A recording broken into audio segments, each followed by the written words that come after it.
Hello, in today's video, I'll be breaking down the natural superpowers that come with each sign in the context of entrepreneurship. Entrepreneurship is always such a wild journey. It's not only an external journey that has its rewards and financial gain, but more so, like it is such a spiritual inner journey. You really get to meet yourself, to test your mettle, to figure out what you value. I suggest that you make the most out of this video by reviewing your chart, seeing which signs are dominant in your chart, and as you listen, think about how you can lean more into the strengths that come naturally to you, as well as having a lens on what might not come naturally to you and how you can integrate those traits as well. Because remember, we are the whole wheel. We have all the signs in each of us, but some signs, because they are so packed with planets or in significant houses like the first house, it will be so much easier to express this kind of energy. And entrepreneurship is such a integral journey, right? It's about the whole self. So just have that mindset, like what can I bring home from this video and integrate into my entrepreneurial journey? So let's get started. Aries is like a supernatural entrepreneur because Aries says, let's do it now. Aries has no qualms about 10 steps into the future or what if it will fail, what if nobody buys. Aries doesn't think like that. Aries is just like, let's do it now. I will build this thing and the customers will come. So everything is always so simple for Aries, and I feel like the byword for every Aries is duh. Some Aries are more polite about this duh because they have other placements that allow them to know that duh isn't really polite or enticing. But deep down, I feel like Aries people are always thinking, duh, like, let's do it now. And I actually love that about Aries. They are just so sincere and they will just go. And then we have Taurus. Taurus is so good at spotting value. This might be seeing value in hires, seeing value in secondhand products, seeing value where other people miss out on it. And they also know how to ask for the value. Taurus will never underprice. Taurus will always be pricing very fairly and knowing what they bring to the table, what the business brings to the table. And then we've got Gemini. Gemini is like the king, queen of marketing. Gemini or third house. If you have a lot of Gemini placements, it's so easy for you to engage in word of mouth marketing and making sure that everyone knows about how great your product is or your service is. It's so easy for Gemini to communicate the value that you bring. So you've got Aries starting the business, you've got Taurus getting clear on the value proposition, and then you've got Gemini marketing it, the barker. After that, we move into Cancer. What comes to mind immediately is company culture. Whatever values that Cancer holds dear, they are going to be able to disseminate that into their staff, into their team. If respect is important to the Cancer person, if playfulness is important to the Cancer person, if organization is a key value for the Cancer person, their team will understand that immediately and be able to start practicing how to embody that value that the Cancer person holds. So they're very good at company culture. It just comes so naturally to them. Leo is the one who puts their soul, their heart, their whole being, their whole creative essence into their business. So much so that every product, every service that they offer is a reflection, a testament to their heart.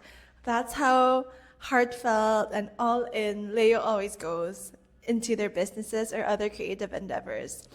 I think for Leo, their business is like their child, so they will really take care of it, they will really nurture it, and they will really creatively solve problems for it. Leo is also so naturally generous, and that makes them really good at supporting their staff. Like, they want to hear what the staff needs in order for the staff to get their stuff done. So it's very kingly in a way.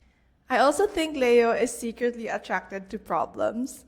Like, they love making mini dramas about problems, but they also love creatively solving them, thinking of solutions that are win-win for everybody involved.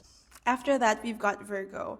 And Virgo, obviously, as a shock to no one, Virgo is so good at making systems. The company handbook of what's allowed and not allowed, all the details written out, all the contracts, you can leave it up to Virgo to do that.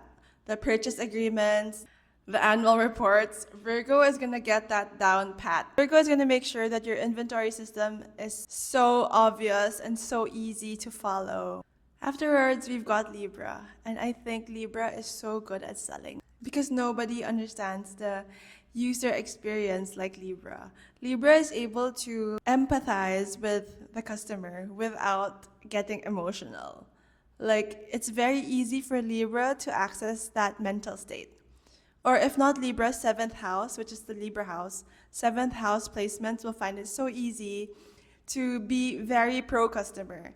And the customer will always feel it. The customer will really know that, oh, this person is truly on my side and truly is thinking about my experience. They are really my champion. Of course, Libra also has other traits that make it such a great salesperson, like charm and like a lightness of being. So all these things are just so attractive and magnetic for clients.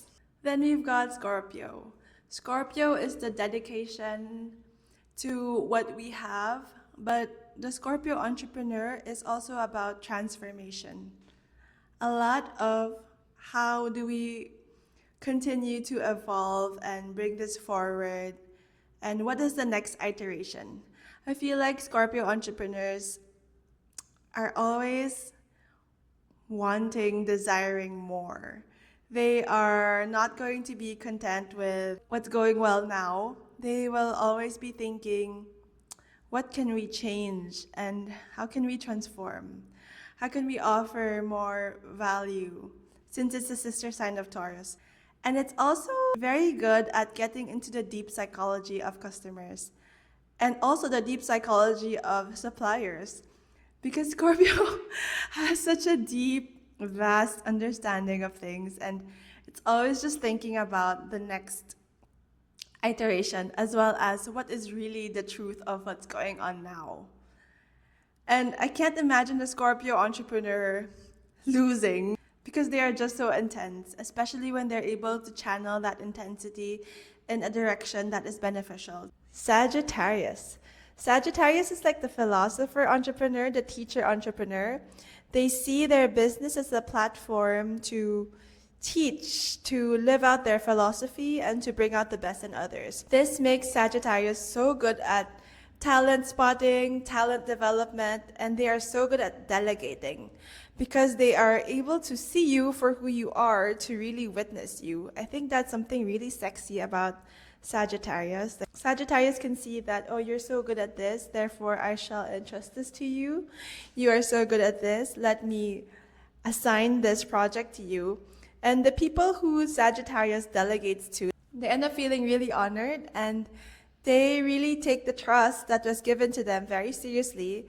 They try their best not to disappoint the Sagittarius. Sagittarius is also so curious about other people, about other cultures, that what other entrepreneurs may see as culture gaps or cultural barriers turns Sagittarius on. It actually magnetizes the Sagittarius. And because Sagittarius is like the warm hearth, the Christmas fire, the partners, like the overseas customers or the overseas suppliers, actually warm up to Sagittarius. And the curiosity of Sagittarius is so infectious that the exchange becomes so much more than transactional business exchange.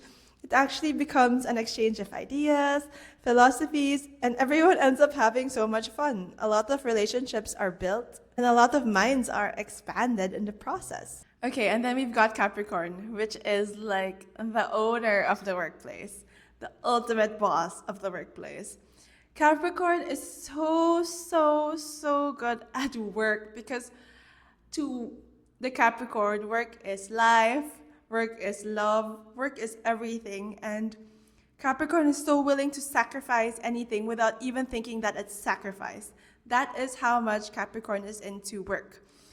And Capricorn is always thinking about legacy. Like, how do I bring this to the point where it can last generations and generations and generations? And the healed and high version of Capricorn is actually very much into service. It's about, how do I serve everyone as the king, as the ultimate ruler? Capricorn just bears so much dignity that they bring dignity to the business. They just carry themselves with so much poise.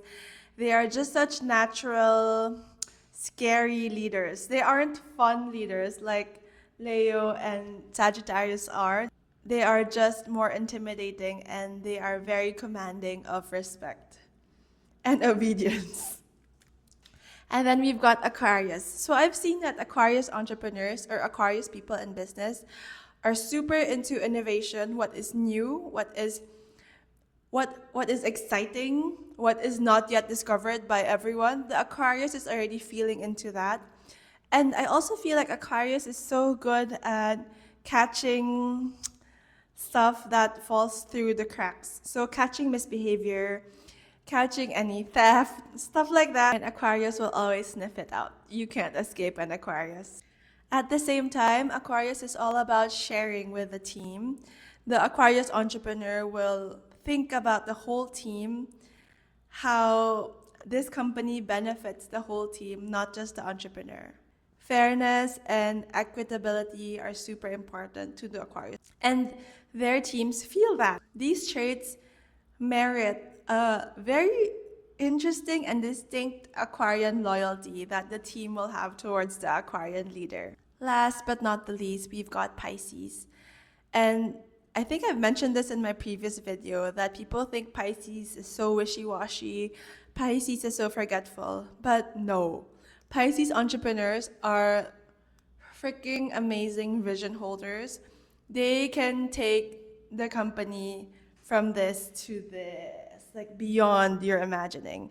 Like, I feel like Capricorn is so good at taking this company from here to forever, like here to like 200 years down the road. Capricorn power is like going through time, but Pisces power is going through dimensions and space, and it's just so unlimited. Like, you can really build massive, massive empires as a Piscean entrepreneur because you are such a visionary. As long as you can channel your dreaming into your business instead of getting lost and escape. And Pisces is so good at communicating that vision, that quote-unquote impossible dream to their team, to their partners, that everyone feels the vision and everyone works. Like, it's a huge mind meld.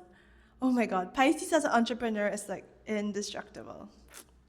So there you have it. That's my take on the 12 signs and their powers and entrepreneurship. Let me know what you think about this video, or if you have suggestions for future videos on astrology, manifestation, the spiritual life. I'd love to hear. Your like, your comment, and your follow will help me get these videos out to more people and also encourage me to make more videos. Peace out, friend. Have a great week.